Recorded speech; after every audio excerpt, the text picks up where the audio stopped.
I don't feel like this video is gonna be very long. Okay.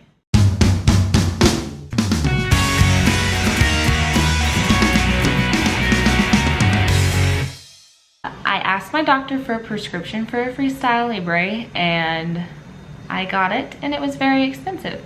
I think I paid $275 for a reader and 6 sensors, which compared to Dexcom, that's not nearly as expensive, but I did not like them.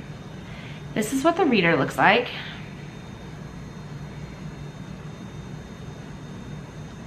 And you use this to start the sensor and to scan it each time you want to know your blood sugar level.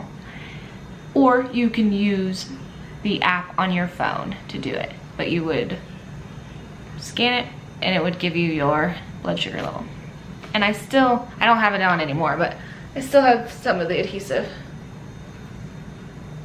stuck. Speaking of the adhesive, it stayed on the full amount, but it started peeling up around the edges well before the 14 days were over. I just thought it was gonna fall off.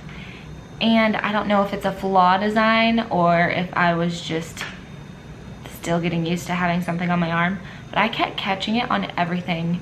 The doorway, I caught it on my sink one time, getting up like off the floor to out of the cabinet, and just ripped it right off.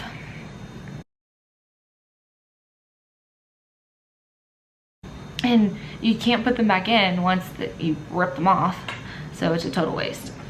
Also, there was a flaw design, in my opinion, in the applicator, and I wish I still had one to show you, but it does say, do not push on this or it will release.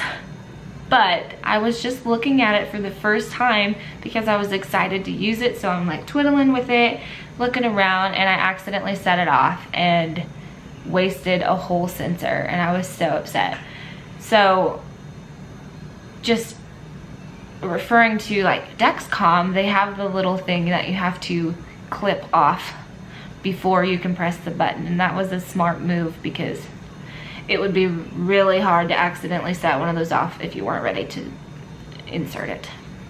Now, there are some pros to the FreeStyle Libre.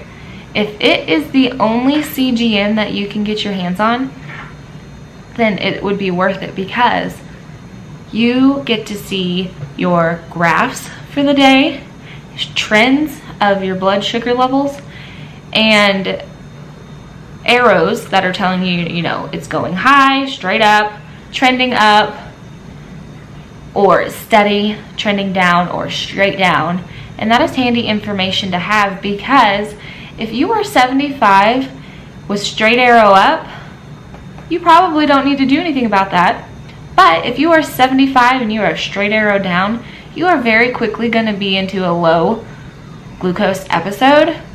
And if you were just checking with pricking your finger with your meter, you would have had no idea that soon you were about to be low. So here's a picture of my graph. Obviously I had a spike and I was still going high, but it was telling me that I was trending up with high glucose. What I didn't like about the FreeStyle Libre was the design things I mentioned earlier, but most of the time it wasn't very accurate. So sometimes it would be within 10 points of my meter, but majority of the time it was 30, 40, 50, sometimes 60 points off of what my meter said. So it was not keeping up with where my blood sugar was. And I didn't ever feel confident enough in it to stop pricking my finger to check my own blood sugar level, which the information about the graphs was good to have, but to me it felt like that defeated the purpose. Like that was supposed to replace finger sticks, and it did not. And so if it is the only one you can purchase, then by all means it will be helpful information to you. But if you can get your hands on some of the nicer brands out there, those are worth it.